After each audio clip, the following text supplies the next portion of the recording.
அதுதான் வந்து கொக்கரவளம் பாலம், கலெக்டர் ஆஃபீஸு. இது தாமிரபரணி. அதுக்கப்புறம் பார்த்தீங்கன்னா அது வந்து ரயில்வே பாலம். இது எந்த இடங்கிறதுக்காண்டி நான் உங்களுக்கு சொல்கிறேன். இங்கே பாருங்கள், தாமிரபரணியில் எங்கேயுமே சுத்திகரிப்பு நடக்கலை. அதுதான் நான் திருப்பி திருப்பி சொல்கிறேன். இங்கே பாருங்கள்,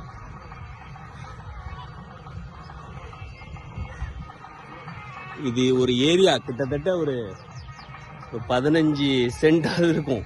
அவ்வளோத்துக்கு சாக்கடை கெட்டி கிடக்குது. இது வந்து அப்படியே போய் இந்த பாருங்க, தாமிரபரணியில் கலக்கு.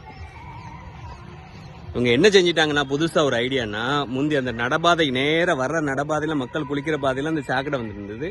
இப்போ சாக்கடை அப்படி கட் பண்ணி திருப்பி ஆள் நடமாடாத பாதையில் விட்டு, நடமாடாத போது செடி கிடியெல்லாம் மறைச்சிக்குது. இதான் நடக்குது. அதாவது உண்மை நிலையை சொல்கிறேன்.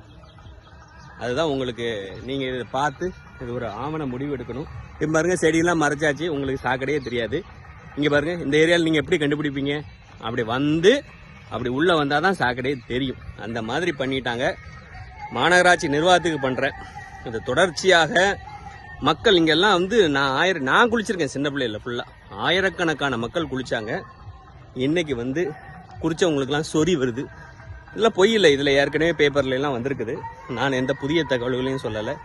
நல்லா தண்ணியை எடுத்து ஆய்வு பண்ணாலே உண்மை தெரிஞ்சிடும். அவ்வளோ மோசமாக போயிட்டு இருக்குது. இது என்னென்னா, மழை காலத்தில் நிறைய ஓடுறதும், சம்மரில் அப்படி குப்பையாக ஓடுறதும் கண்கூடாக தெரிகிறது. அதனால் தயவு செய்து இதை பார்க்குற எல்லா கட்சி அரசியல்வாதியும், ஒரு கட்சி இல்லை, எல்லா கட்சி அரசியல்வாதியும் இது உங்களுக்கு, உங்கள் மக்களுக்கு, அதே மாதிரி உங்கள் குழந்தைகள் இதை சுத்திகரிப்பு பண்ணி தான் குடிக்கணும். அதனால் தயவு செய்து இதை டிஜிட்டல் சர்வே ஃபுல்லும் தாமிரபரணி எடுக்கணும். மாநகராட்சி சாக்கடை ஃபுல்லாக தடுக்கப்பட வேண்டும். இதுக்கு சரியான திட்டமில்லை என்பதுதான் உண்மை.